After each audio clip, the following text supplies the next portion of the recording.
There are 4 of you and me sitting in this safe space, raving about the patriarchy. We are all queer, upper middle class feminists, and we are all angry, and I feel like a poser. Women. You know that feeling when you've been interrupted again by someone who didn't notice you had more to say and you could have challenged him? Maybe that's the sort of thing you do all the time, but today you just didn't have the energy. You've been interrupted, shouted down by so many men in your lifetime, taught from infancy to shut up and look pretty so that someone will love you, because that's all that matters. That's all you're good for. You know that feeling?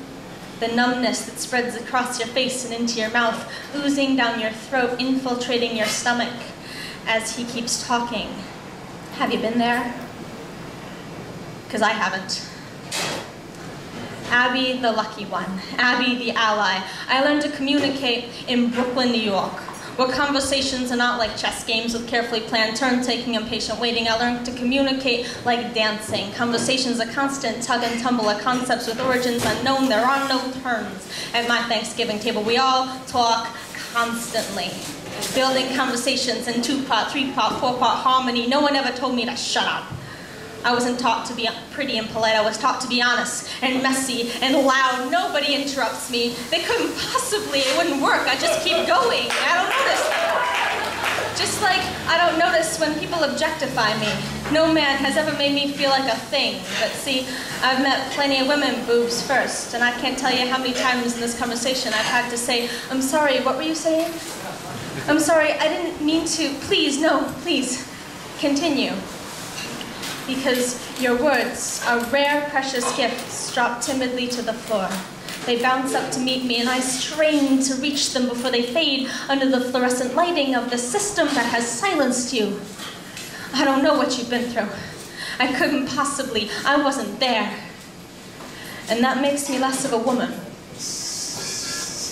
There are 4 of you and me, sitting in this safe space, raving about the patriarchy. We are all queer, upper middle class feminists, and we are all angry, but our anger is different. You are angry because of what they have done to you, whereas I am angry because of what they have done to you, and we both agree that my anger is a hell of a lot less important than yours. But see, I don't know your anger.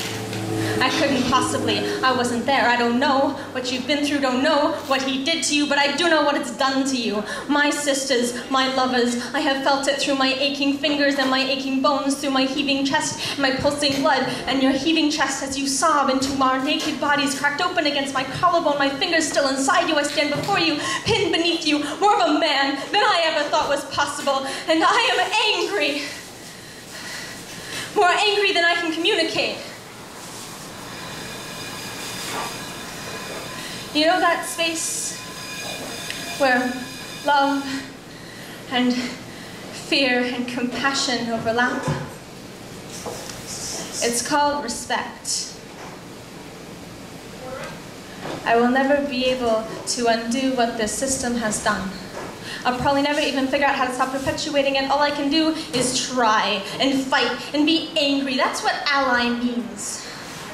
Ally is not a label, not a destination, not a title you can earn. It's a verb. When I figured that out, I realized I'd been broken down, lost my last concrete identity. Broken down to my last concrete identity high. I'm lucky. Really stupidly lucky. Other than that, I don't know what I am anymore, but I do know it's got a lot of privilege. I'm working on that.